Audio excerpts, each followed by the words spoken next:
Mari kita lanjutkan segmen yang tertunda tadi. Kita lanjutkan dengan pembahasan lebih lanjut dari teori pembelajaran behaviorisme.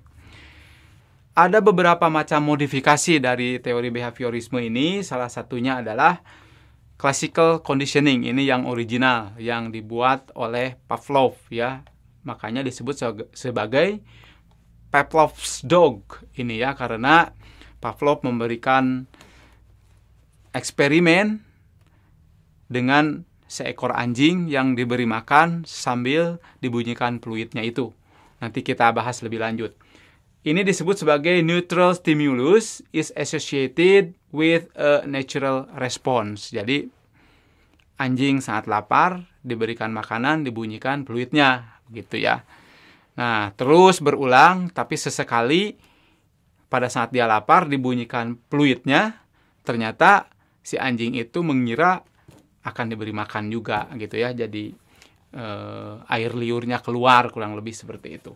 Kemudian yang kedua namanya operant conditioning. Nah, operant conditioning itu a response is increased or decreased due to reinforcement or punishment. Jadi di sini sudah bukan klasik lagi, tetapi dimodifikasi dengan adanya reward dan punishment, reinforcement atau punishment. Jadi ketika si pembelajar memenuhi target pengajar dalam tingkah lakunya atau kinerjanya, reward diberikan sehingga si pembelajar tersebut lebih rajin. Ada yang ketiga yaitu observational learning. Jadi ini semacam imitative learning ya. Pembelajar yang melakukan imitasi dari apa yang dilakukan oleh pengajarnya. Di sini bapaknya melipat baju, maka anaknya melakukannya sedapat mungkin, sepersis mungkin. Learning occurs through observation and imitation of other, khususnya gurunya. Nah, ini teori behaviorisme secara ringkasnya ada 3 macam. Baik, kita lanjutkan. Kita lihat Pavlov secara sekilas. Beliau adalah psikolog kebangsaan Rusia, dapat hadiah Nobel ya akibat dari karyanya. Kemudian teori pembelajarannya disebut sebagai classical conditioning yang tadi ya, Pavlov's dog. Kemudian environmental stimulus and natural stimulus. Jadi apa adanya saja.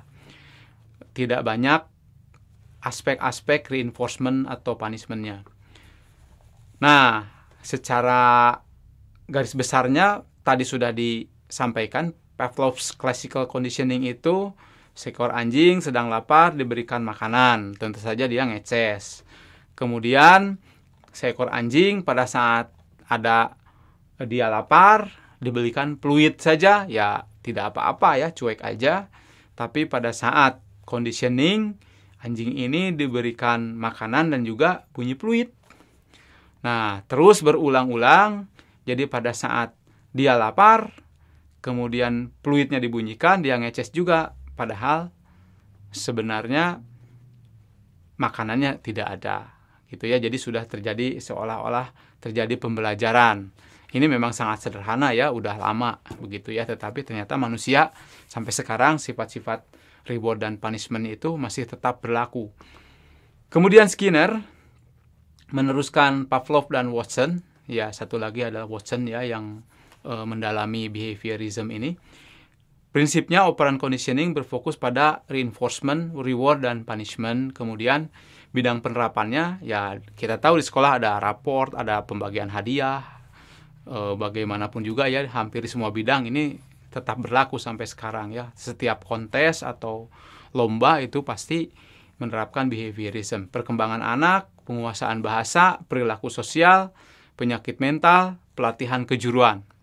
Ini semua berbasis pada konsep behaviorism. Kemudian Skinner operant conditioning, ini specific consequences are associated with a voluntary behavior. Rewards introduced to increase a behavior. Jadi kalau si pembelajarnya mencapai kinerja-kinerja tertentu, maka hadiah diperoleh. Dan ketika dia tidak mencapai kinerja tersebut, maka tidak ada rewardnya. Jadi di sini dia bete nih ya, kecewa ya. Baiklah, kita akan lanjutkan. Ini masih ada beberapa slide lagi. Supaya tidak terlalu panjang, kita hentikan dulu sampai di sini. Tetap semangat.